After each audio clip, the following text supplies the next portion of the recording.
We all know who they are.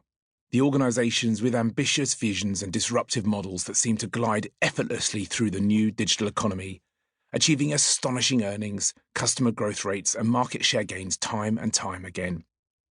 More often than not, they shape the markets they choose to operate in and dictate the pace of change.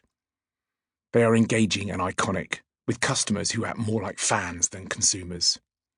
Over the past decade, we have seen a small number of companies changing every aspect of how we live, work, and play. They have created incredible businesses that have redefined what a successful organisation looks and feels like. For example, let's reflect on the performance of what Jim Cramer calls the FANGs: Facebook, Amazon, Apple, Netflix, Google, which have added $8 trillion in share value since 2013.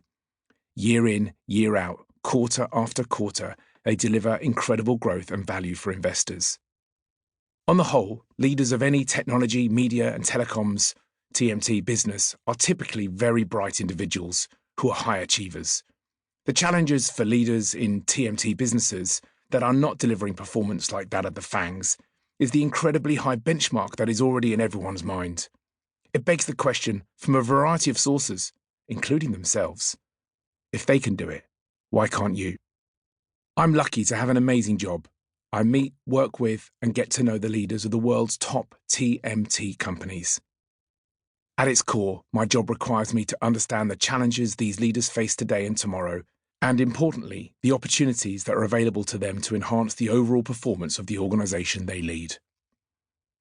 Sometimes, it's an unwelcome intervention to force change, but at its best, it means working with a team to take on a new challenge, often where there is a meeting of minds on purpose, values, goals, and execution, plus a lively debate on how to get there. Over more than 20 years, I've had the privilege of an inside view of how the TMT industry has evolved and what it takes to outpace all insight. A few years back, I had a meeting with a CEO of a multi-billion-dollar TMT company. We'd spent time discussing a number of options for a new strategy. All went well, but at the end, the CEO turned to me and said, "How do they do it?" "Who?" I asked. "Them." This CEO didn't even have a name for them, but meant the pace setters in digital. Quarter after quarter, they make it look so easy, they said. But it wasn't just this CEO who was searching for an answer to that question. I reflected on other conversations and the fervour I'd observed when an insight was shared by one of them on how they ran their business. As soon as I walked out of the room, I knew I needed to find the answer.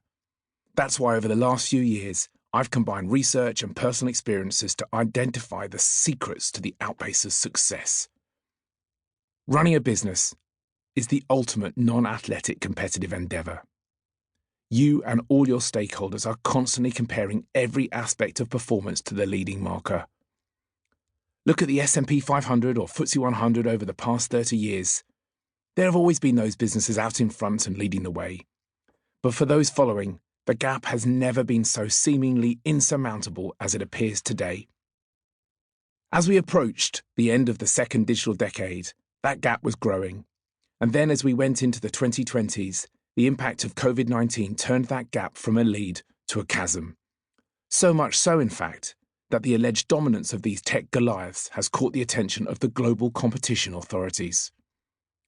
So does this signal a white flag from the competition? Is it game over? Time for the rest to throw in the towel?